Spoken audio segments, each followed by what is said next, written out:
You know what else happens that drives me crazy? I could go off on this topic. Let's go off. So we always end the beauty outlaw with champagne. Oh, heck yeah. We're going there. We're going to go there. Welcome, everybody, to the Beauty Outlaw podcast. Okay, here we are at the Beauty Outlaw, and today I have a co-host, first time ever, and it's Renee Nicoludis. And Renee and I go way back. She's been in her practice. Her esthetician practice has been inside JKH now for 19 years. We just had our 19th anniversary, we like to call it. And she carries years of experience as a licensed esthetician here in the state of California. And together today we have, I even hate saying this, but combined, it's really bad, but we have over 60 years of experience in the aesthetics world, esthetician world. And the good news is we have always tried to stay relevant and on top of things. And so today we're going to talk a little bit about this world and what's going on and debunk what needs to be debunked. And all the things that are happening on social media that, you know, people just aren't sure. This is for our patients today, actually, for the clinic. This is also for estheticians that just maybe haven't seen or not sure what's going on out there in the world of TikTok and Instagram, what people are selling, what people are doing. Is it harmful? Is it safe? If you're licensed in California or in some strict states as an esthetician, we're going to talk about what you're really licensed to do and what your scope of practice is. You can't argue with us because everything today is evidence-based. We're going to be citing studies. So if you go to our YouTube channel, in the description, you will get a description of each topic we're talked about, and I will tag my references and the evidence behind what we're talking about. So, hi, Renee. Hello, Jerry. Thanks for having me today. She was really nervous about doing this, and I was like, you're a pro. You're a pro. It's always hard, though, to be in front of a camera, and, you know, it just is. It's the world we live in, and it's watching us at all times. And here we are on the Beauty Outlaw, going into its third year, and now we're going to talk about all the stuff that we know. We're going to try to educate through our experience today. And if we don't have the answer, I'm sure ChatGPT does. It's a very helpful tool. So, Renee, is there something that you think you want to bring up first when it comes to our list of topics we're going to cover today? Well, I think the most interesting is the scope of practice, actually. There's a lot of things that are interesting for us for today, but the scope of practice is important, especially for California, I think. So what is it? Microneedling. And microneedling. Yes. And other invasive procedures, I guess. I've talked and done clips before and spoken as a speaker all across in different states. And different states have different scopes. But a lot of them are pretty much leaning all the same way. And it can be very, very stressful on a licensed esthetician, as well as she can get herself into a world of trouble. So, very much so. What do you know, Renee, getting licensed in the 90s? What have you seen our scope change here in California at all, or is it pretty much the same? Not much. It's pretty much the same, but a few things entered in, I believe it was 2021. Maybe 2020. No, it was 2021. 2021. Or 2022. But anyway, tinting got put back on the table, which was there before and then taken away. But also dermaplaning, which was a great addition, I thought. Yeah. And years needed. Yes, very much. Years needed. That finally happened because it's just hair removal. And that's what already we're licensed to do, but with wax. So some of the things that, do you want to walk us through, for you that don't know, what your licensed esthetician is doing for you and able to do for you. And why don't you run down some of the list of services that they can perform? Well, we can perform, it's still in the beauty, wellness arena, not necessarily in the medical, but facials, exfoliating, chemical peels that are superficial, nothing that is, waxing. What am I missing here? Tinting now. Tinting now, dermaplaning. Dermaplaning. That's Massage. but massage has upper, to be right? in certain areas. It can't necessarily be the entire body because we're not trained specifically as massage therapists, even though you can apply lotion all over the body and wax the entire body.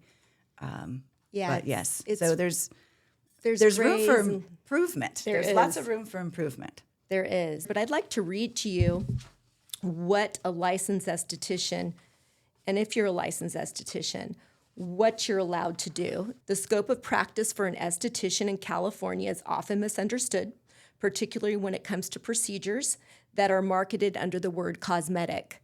One of those being microneedling. It's also been marketed as cosmetic, and it is not prohibited under the California state scope of practice for an esthetician, and that is including, and I don't get mad at me, the nanopin. So Which is funny. any microneedling that is considered a medical procedure, and you would be practicing medicine as a license. So can't argue. We can work on changing that. We should. But for now, I would love to. Yes. Because it really makes no sense to me. I mean, it does, because I know in nursing and now moving into a prescriber's license of a family nurse practitioner, you really need to know how to get out of something when you get into it.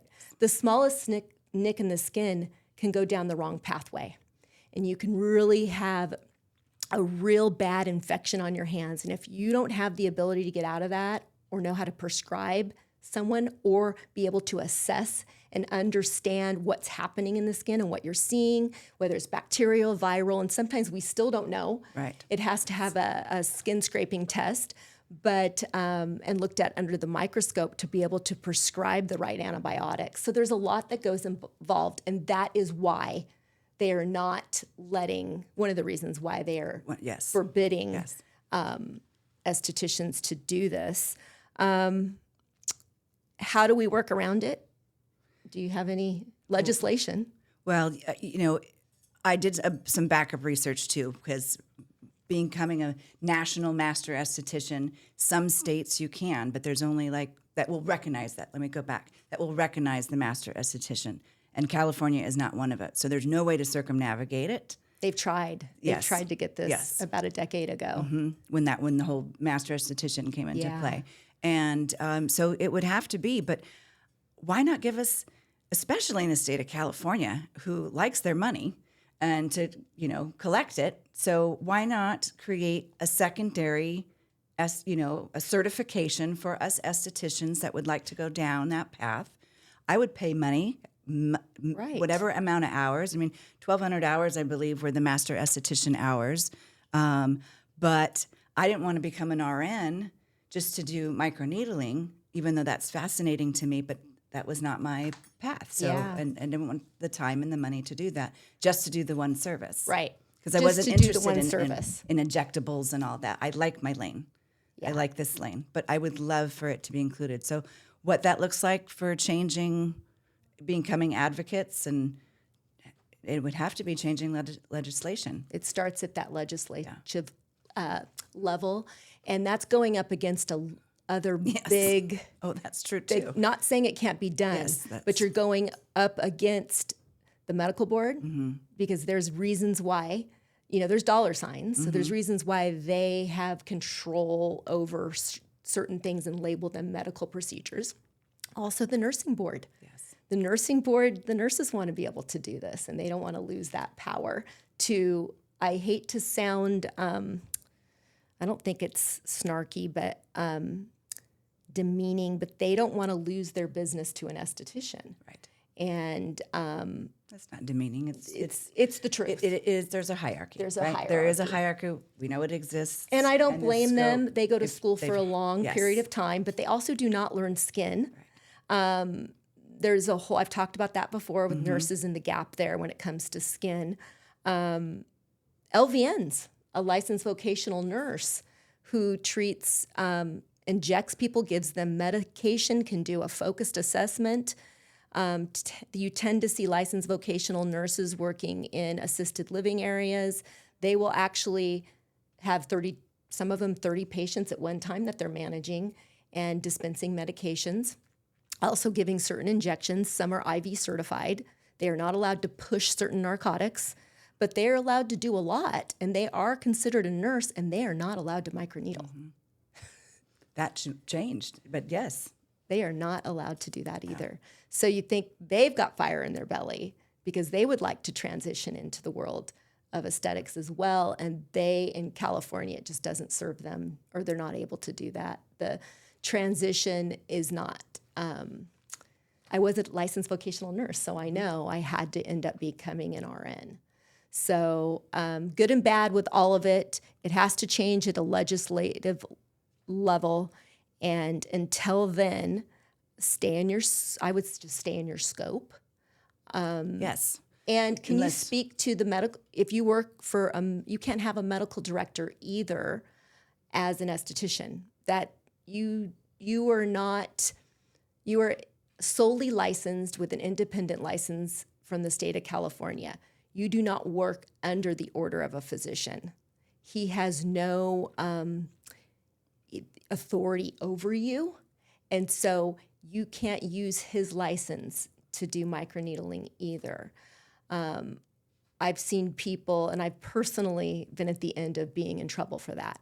So just when you think you're okay because you're working in a medical office, you are not okay at all. That is out of your scope. And doctors, you need to know that that's out of your scope to have an esthetician performing services in your office like lasers and deep chemical peels and dispensing medications or doing GLP-1s, things like that. That is out of the scope as well. Yes. So It's fun. fun thing. It's a fun thing. There may be ways to work around it in the future, especially with the light microneedling. Working in a doctor's office, that would be up to the doctor and the scope of practice and the protocols put in place, things like that. You've been thinking about doing getting licensed as a phlebotomist. Yes. Now, how would that help you? Well, it would help in the office. Yes. It would help me in the office. I wouldn't. You could assist in your I could assist in your doing, patients' in procedures. some of my patients' procedures, which would be great, and be another asset to the office. Yeah. As an esthetician, I wouldn't be doing it alone in my room, but but it would be an addition. Yeah, it would be an addition and a great way to keep your hands on your patient at the same time as you're transitioning them into other services like the PRF, and PRF, things, which things is my like that. absolute favorite. God, love that. So maybe things will change. We hope, and it depends. You got to talk to your attorney, and if you work at a medical facility, you need to sit down with your supervisors there and try to figure out how you navigate this. And maybe there's something that we don't know here, and that's great. If you find something out, let us know. Let all the girls know, because everybody wants to know how they can leverage and level up their ability to perform certain procedures. So, Yes. It's all right. What's next? I think we should talk about what we see all over TikTok and all over Instagram. And it's nothing new, but it's gotten really popular, and that is stacking your skincare. So we stack our peptides, now we stack our skincare. Yes. All right. What do you think this is going to do, Renee? Do you think this is always a good idea? And I'm talking about vitamin C's, retinols, and glycolics or salicylics. Well, I think order matters when you're dealing with stacking, and you have to know the difference between the active ingredients versus non-active when you're mixing things, and what can counteract the other. I know that the copper peptide sometimes doesn't work well because of the stability with the vitamin C. But then I've heard other things on.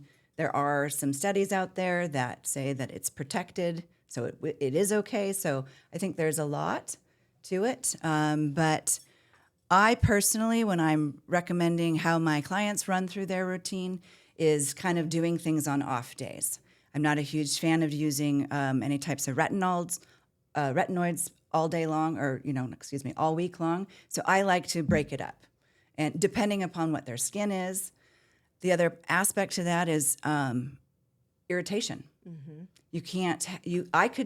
My skin can handle doing a little, retinol pad, and then at night, doing whatever, glycolic I wanted to add. Not on a daily basis. I need to over exfoliate, but my skin I know can handle it because I don't get irritated very often. Right. So not everybody can do that. So I think stacking should be. I like it and it's okay. Yeah. But your morning routine can be different from your AM routine. And again, when I do mine and recommend to my clients, I'll do like a Monday, Wednesday, Friday. You hit the hard, the stronger ones, or don't do them in the morning. It just depends, I suppose. But but irritation is a big Irritation. Irritation is a big thing. And in that irritation, I know that transepidermal water loss is a big part of that. And when your barrier that's how you lose your barrier, is you're releasing that water out of the skin that needs to be there for protection. So, as well as our salts, other things that are released from our skin and our pores. One of them is our hydration and our water. And what keeps that intact is our barrier. And when we irritate the barrier, it will lose water. And then that burning, the stinging, the irritation, the redness, the risk of Dryness. infection. Yes. If you're sensitive or you have herpes simplex, you will be more prone to have that periorbital dermatitis of bacteria. Which we see a lot. We see a lot, especially around the mouth, where the barrier's already all the time compromised because we talk and we move our mouth and our mucous membranes. We get sick, we rub our nose, things like that. We eat. So we have to be careful about these low pH things like vitamin C's. Most of it's L-ascorbic acid. Right. And they do that in a low pH, meaning it'll be lower than your skin's normal pH, which in turn opens you up to irritation, barrier compromise. So we got to think twice about layering just out of the gate. Yes. Well, and what it's supposed to do.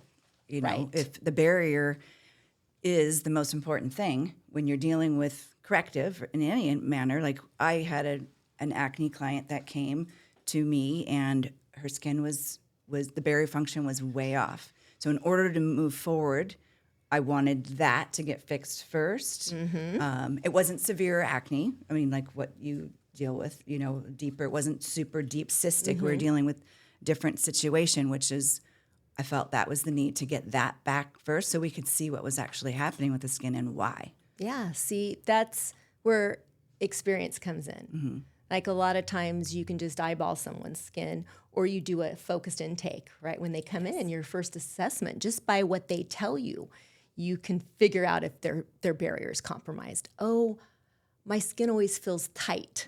That's a good sign that their barrier is compromised.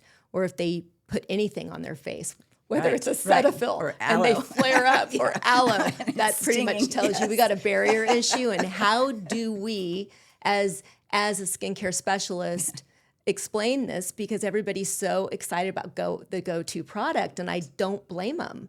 There's nothing better than being able to change the way your skin behaves, help with pigmentation, all those things. Yes. But you're risking things when you don't make sure the barrier is intact. You'll risk post-inflammatory pigmentation. So yeah, you may love that vitamin C that you just used. It's irritating the crud out of your face. And then you're using a retinol that's constantly turning over cells. or hydroquinone. Or hydroquinone. And into the mix, and then Yes. you've got all You got all kinds of stuff. that could cause All of it's great, Yes. but it has to be, it can all be used too, I think. It's just like I you agree. said, just timing. And that's Yes. where an expert advice comes in. And also, the product and the pH you're using is important. Your sourcing of your product's important. So it's a bigger picture than here. I'm going to buy all these products at Sephora and I'm just going to go for it and layer it on. Be careful. Yeah. Be careful. Be careful. Because you might not need all those things right away. And we might want to pull some.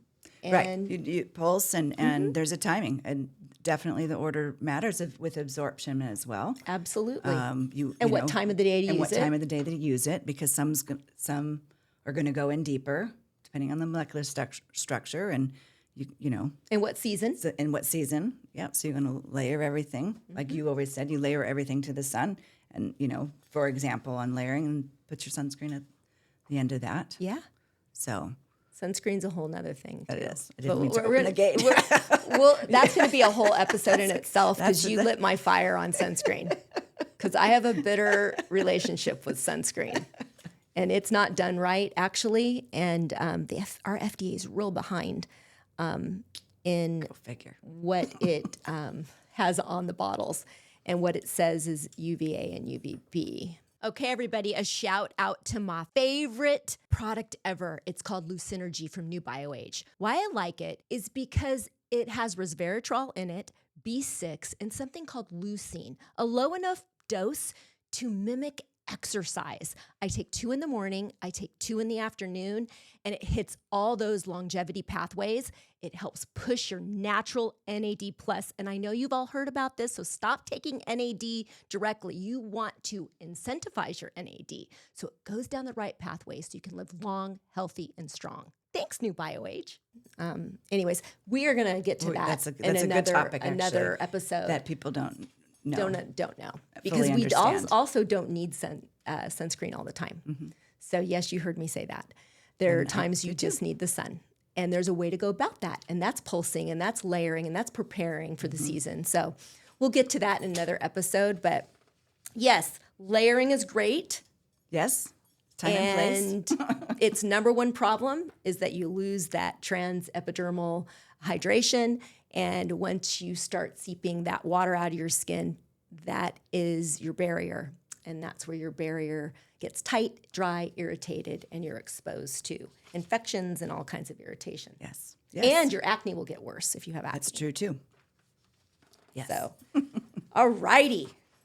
Now, next, one of the things I want to bring up, and I wanted to talk about this for a long time. I know where you're going with this. Beef tallow. I've wanted to address this topic for a really long time. And I don't hate myself some beef tallow. Right. Absolutely. I absolutely don't. 100%. Is it for everyone? No, it is not. It is not. It is not. But that's the hard part. I don't even beef tallow, yes, has a lot of good qualities and nutrients and vitamins and things in there.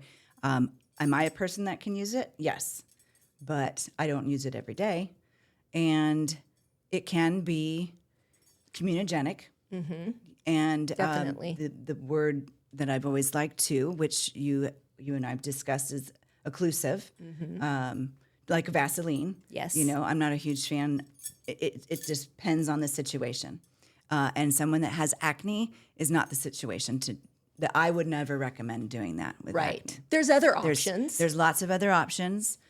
And continued on a regular basis, I don't think it fits there. Plus, you know, when you already have barrier issue Yes. and you're putting something that's from your kitchen on your face, that puts you at risk a little bit because, again, it's invading. Oils are invading and they become inclusive. And if you don't have acne and you're using it, over time, I have patients that have tons of milia. Yes. And they don't know where it's coming from. And I'm like, it's coming from your beef tallow, unfortunately.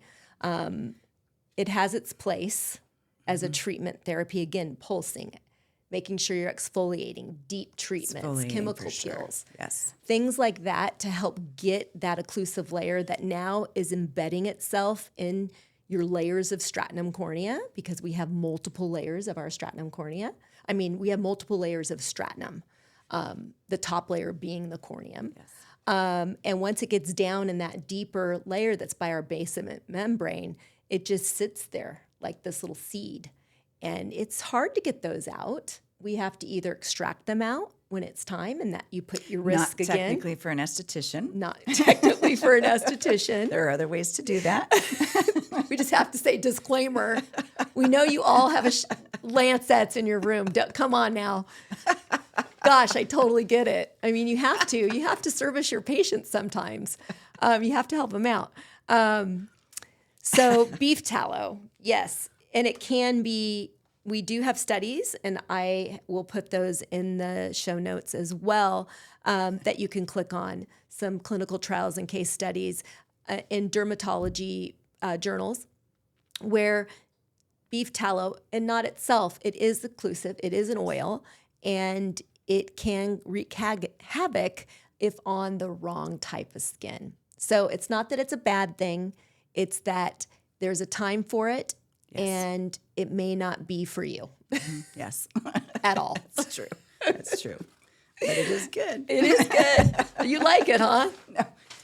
Well, I You've won't tried even it? get into it. My daughter has a very special one. It smells like a little added vanilla infusion, and I just love that. Well, it's not that great for you guys. Sometimes natural needs to stay in the kitchen Yes, cabinet. that is true. And there may be some other options for you besides that, but it's not your be all end all. It's great as an adjunctive therapy, possibly for the right type of skin, but it's really not good. And lots of oil on your body. Don't forget that your body is an organ, and it does absorb oils. And you must remember, we do have things called lipids, and it will absorb that, and it can affect cholesterol.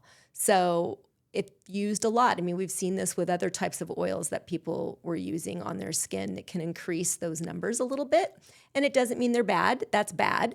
But remember, your skin is an organ, and you can't put a barrier, occlusive barrier on it, because it's not going to breathe right, and it's not going to eliminate the right things like salts and water and things that need to be released from your skin, toxins. So True. bacterias too. Oh, yes, absolutely. All right. Garlic. People are using garlic on their pimples and on their skin. Do I love me some garlic? Absolutely. You can take it. Is it the alanine or alanine? There's something inside of garlic that is really antimicrobial and very healthy for you. I make my son take it when he's sick.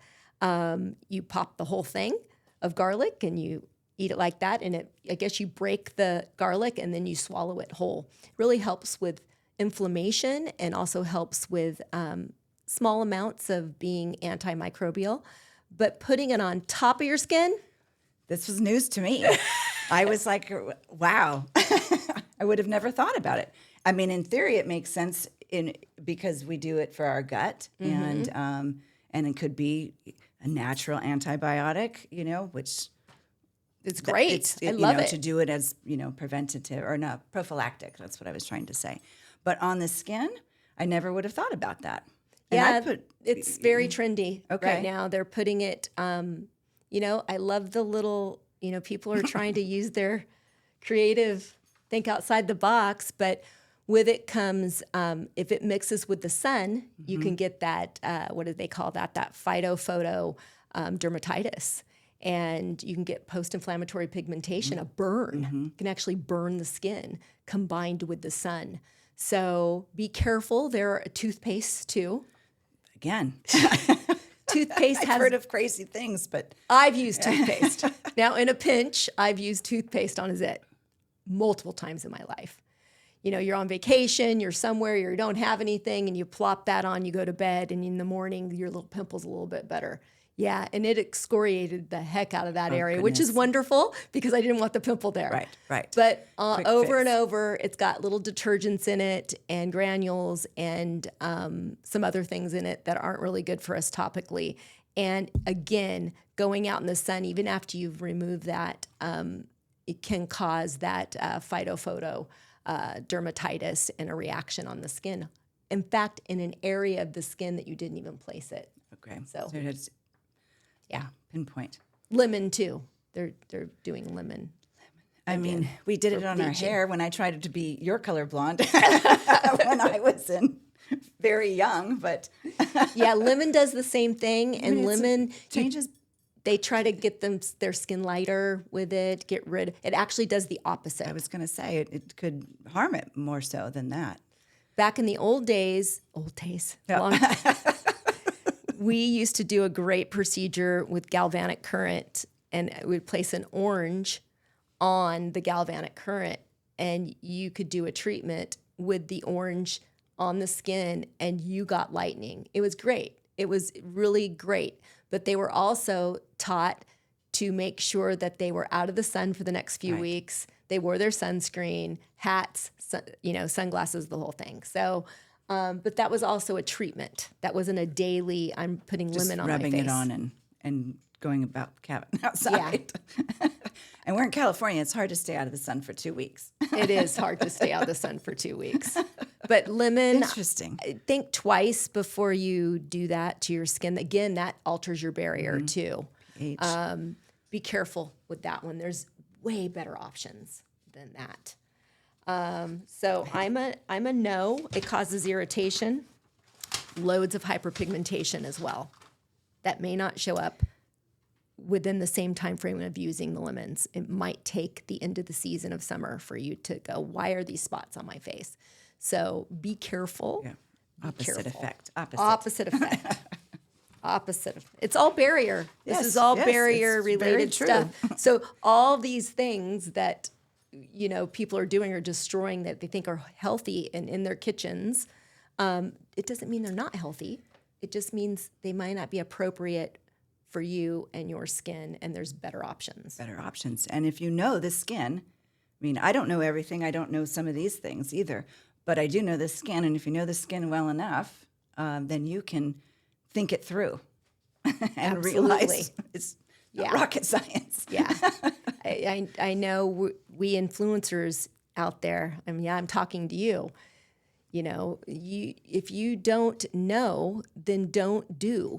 Because you have a responsibility to the people listening to you, especially the younger generation, younger than you. That's not fair, I don't think. I think you should get educated on a topic before you choose to talk about it.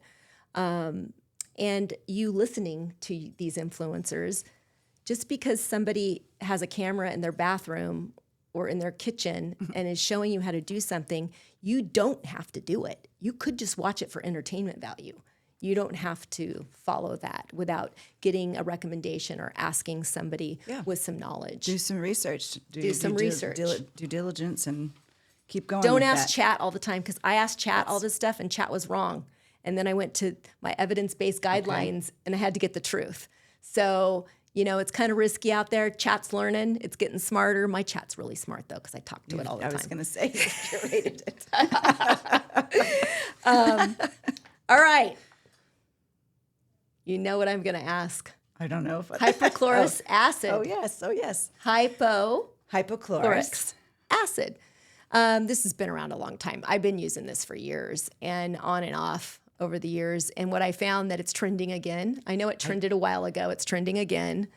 Girls are spraying it. Guys are spraying it. They say it's the ultimate cure for acne. No. It's a great adjunctive therapy for acne. You want to speak to it? It has antimicrobial qualities. It has anti-inflammatory. It could be for wound management. There's a lot of places for it too, but I don't think it's just one thing that's going to cure everything.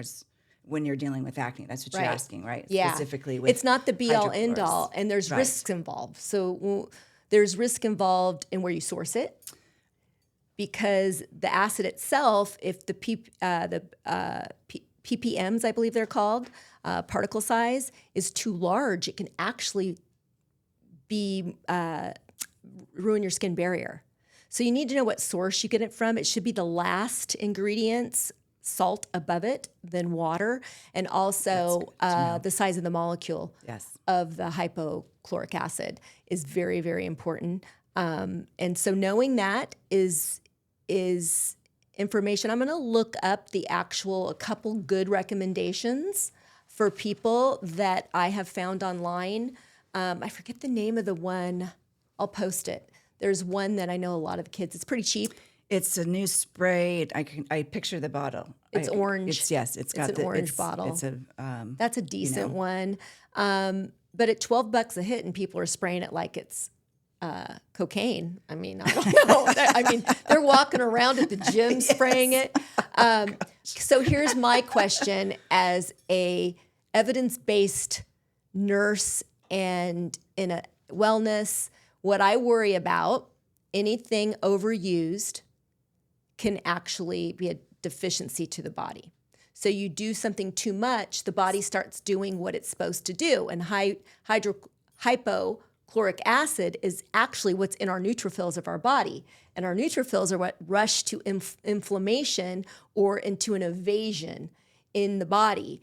And when we get sick, our neutrophils go up, and they actually bring all the great growth factors and all kinds of great killers to that area to fight the risk of infection or seal the area.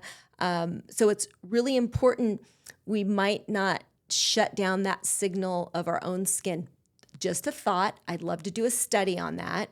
I think using it every now and then or in a season of your life can be very helpful, especially like my wrestlers or my football player patients. Yes, that's a good point. My young guys, they could use something like this after they work out and possibly can be helpful for them temporarily until they can get home and do their treatment and do what they need to do. Your thoughts on this? Well, it's an active ingredient. I mean, like benzoyl peroxide, and you have to be careful. You can't keep doing that over and over, but it definitely serves a purpose. It's better than benzoyl peroxide, but it's still not the same as benzoyl peroxide. No, not the same, but it's the same. It's an oxidant. Yeah. But they try on TikTok, they say it's just like benzoyl peroxide, and they actually do two totally different things. Two totally different things. I'm just referring to the fact that it is an active, and if you continue to use it, I mean, I'm a firm believer in things in moderation as well.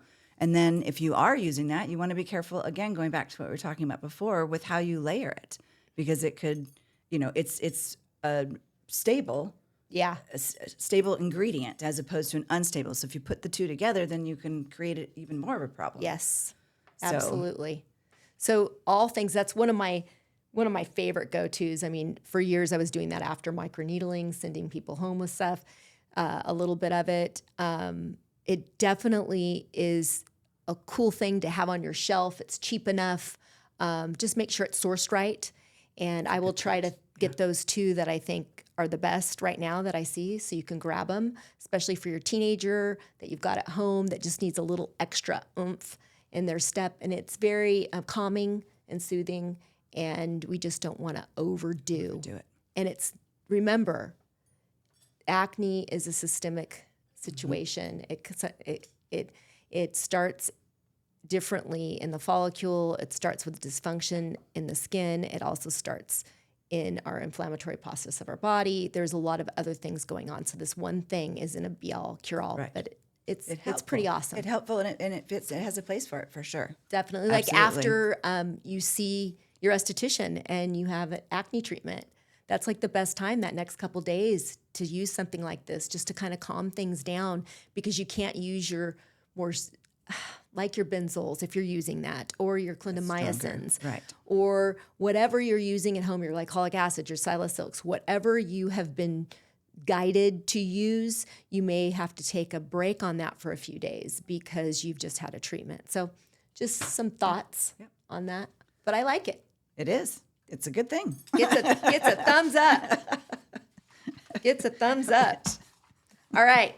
So my other little favorite here, one of my favorites, are pimple patches.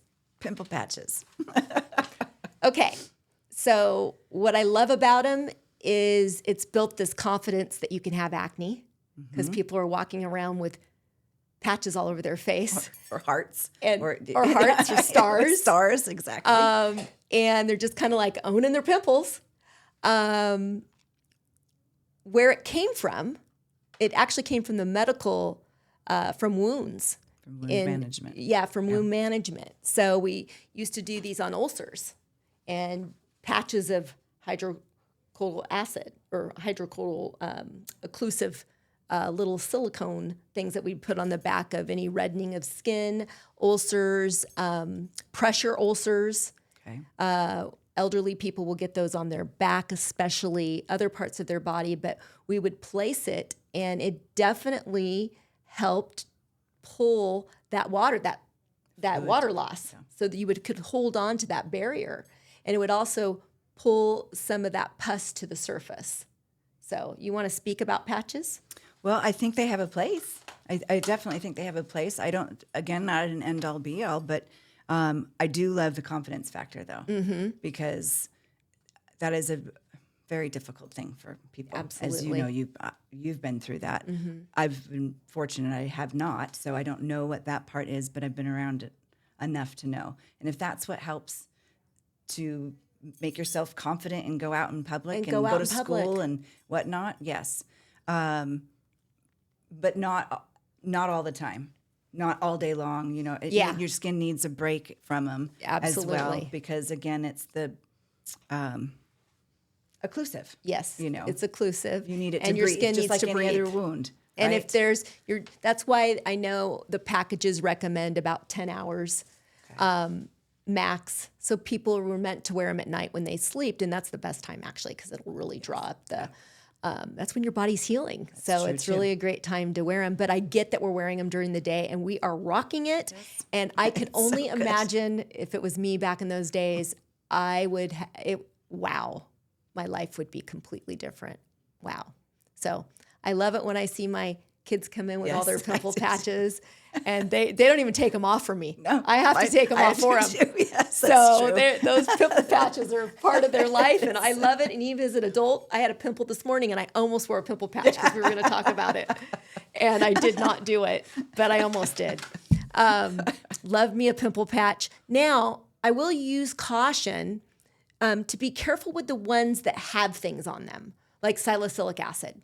You don't necessarily want that trapped for 10 hours on your skin. You could get a pretty severe little barrier burn. And then again, you get out in the sun, even though you have your sunscreen on, you'll get a brown spot. So just be really careful. Salicylic can be done separately when the skin's able to breathe.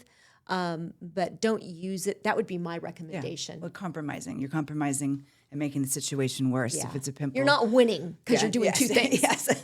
Sometimes we think we're winning because we got that, that extra large, what are those things called at McDonald's? Those Happy Meals? Oh. Or, you want to get the extra large Coke for like 2 cents more. You're not winning.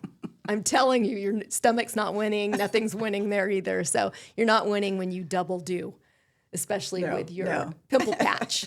Well, you're moving away from it being pigmented anyway, so why make it worse? Yeah, why make it worse? Why make a situation worse? So I think the thought is don't forget to take those off so your skin can breathe. Heck, you can rotate them around your face. I don't care. Just keep them only on for 6 to 10 hours. That's it. Let your skin breathe. Do your treatment. Clean your face. Do all the things. Put on your hydrochloric acid. Yes. all over your face. And do all the things. Get your sleep, your rest, and make sure you do your treatment at home morning and night. Well, that's part of the healing process too. That's right. Which is a good segue. Yes. Yes. So we're going to talk about gut and acne and gut and skin period. So when you do a deep dive into the clinical research, what you find is there's no connection between the gut-brain axis when it comes to skin conditions. But I can't argue with that evidence.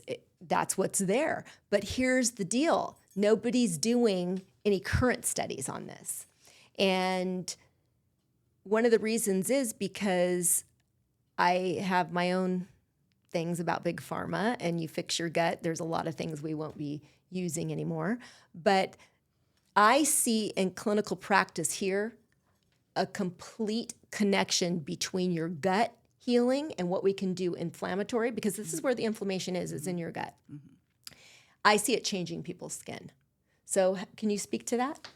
Well, I can speak to it, because of your trial that you've been doing, clinical trial, and noticing a difference that with the gut, I know how it helped me with some of my things, using taking a GLP-1 and working on the gut with some of my own issues. But it makes sense. Yes. Because all these years, in treating acne, we looked at things that we did on the inside. Yeah. And that included food. That included food. A big a portion of that.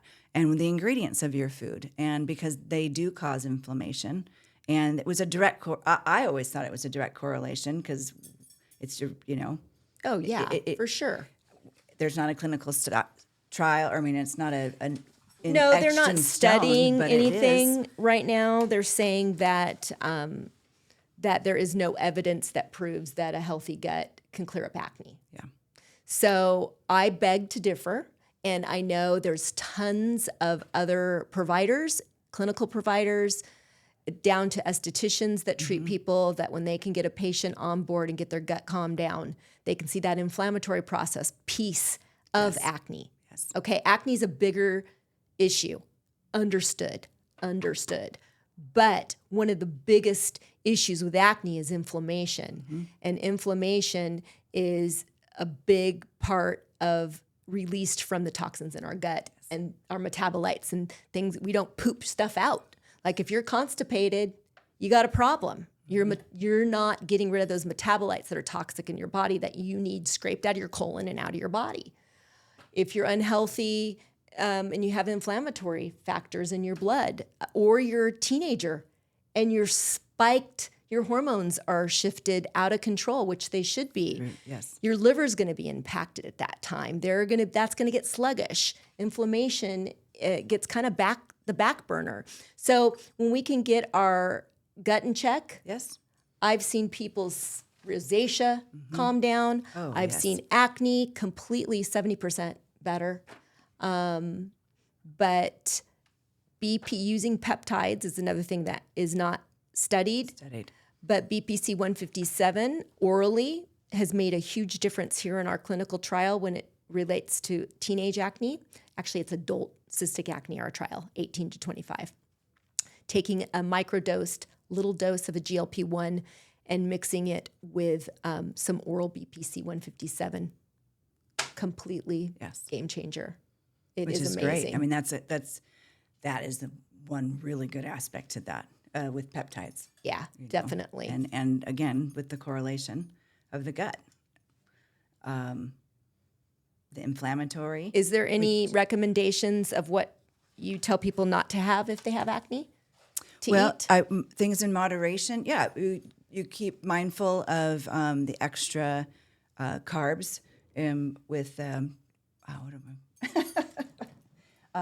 yeast. The yeast amount of yeast that you put in your body. Dairy. No antibiotics, nothing that's infused. Try to be as all organic and natural with that.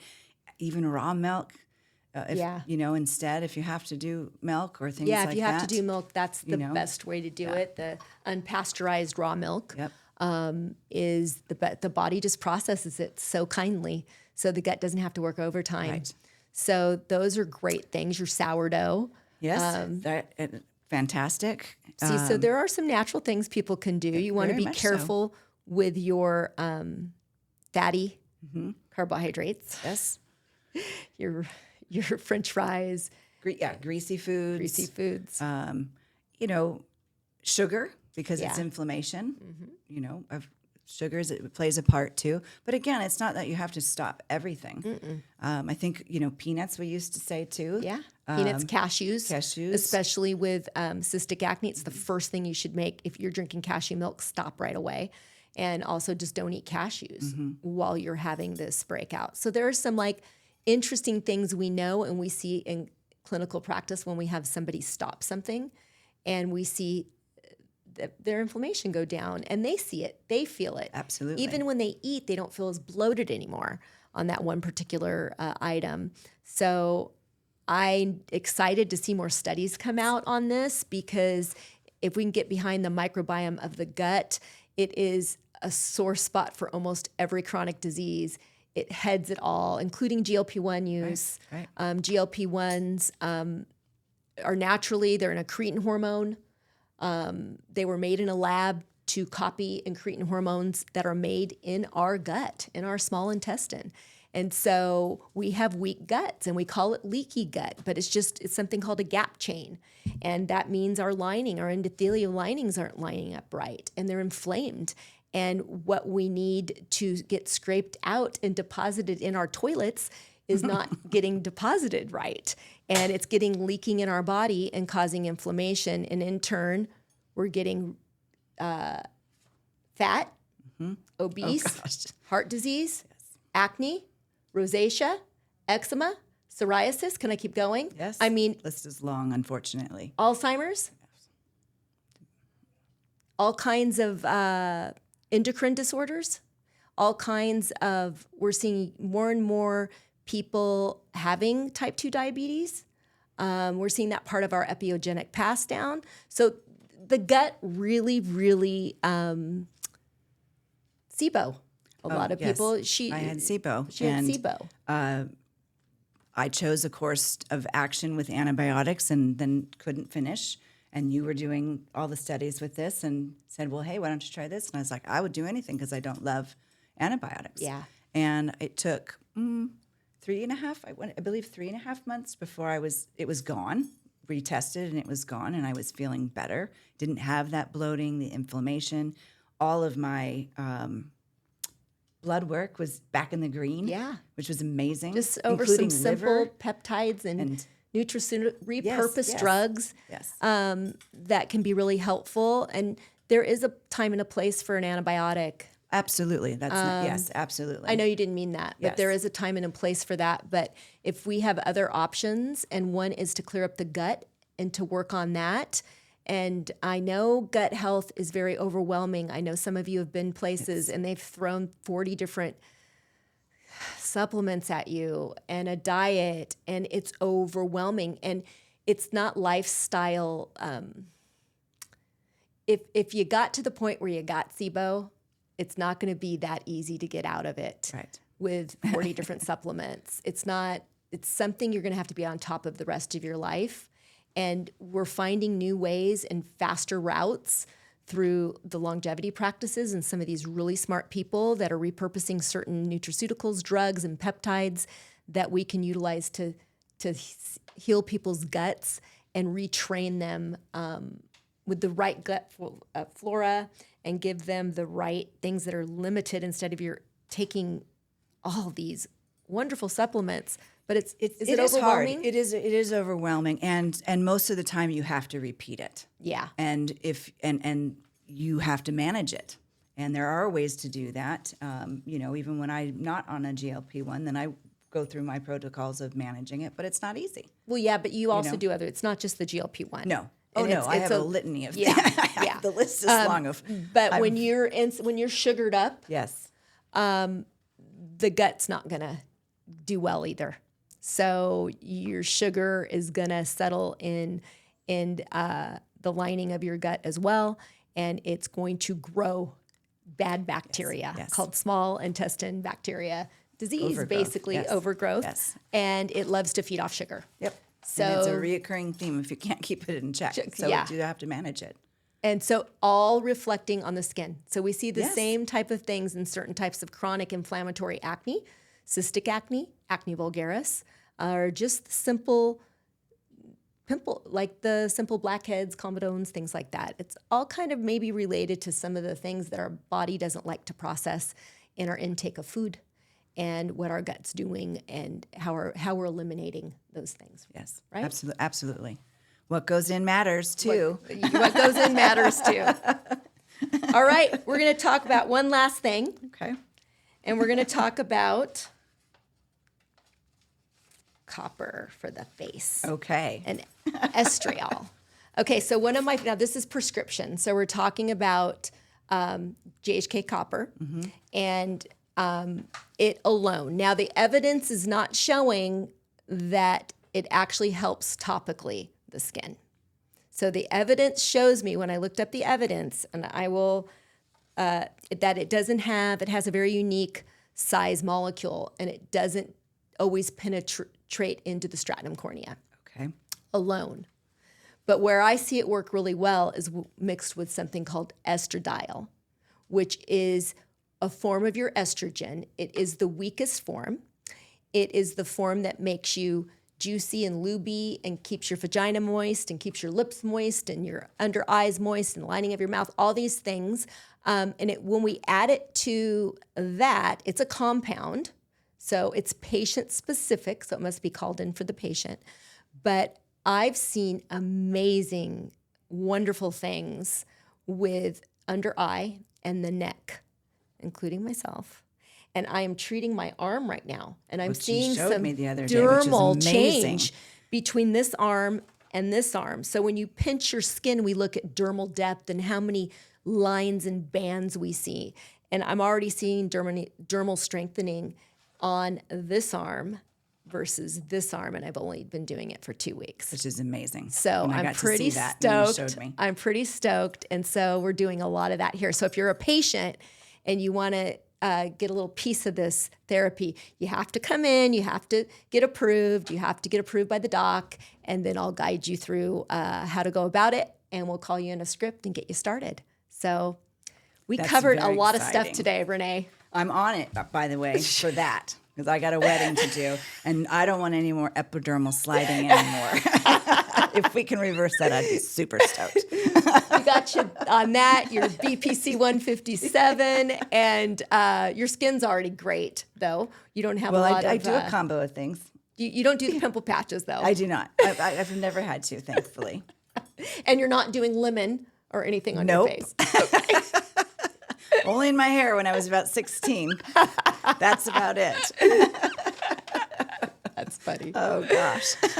All right. Well, we're going to finish. I hope you found this. This was a lot done for our patients to watch as well. If anybody's just interested in, what's out there, what's new, estheticians that want to know scope a little bit more and form a community to maybe change and do stuff about it. So thanks, Renee, for being my co-host today. Thank you for having me. And I do agree about the having a group of people, all of us as a community, because it has helped me Oops. Hopefully this did not break. It has helped me tremendously to be a part of here with you and all of our estheticians that we also have in the office, and just opening up the conversation. We have a good team here, and wonderful. We stay in the know. So. Exactly. Cheers. Cheers. All right, everybody. See you on the next episode of Beauty Outlaw.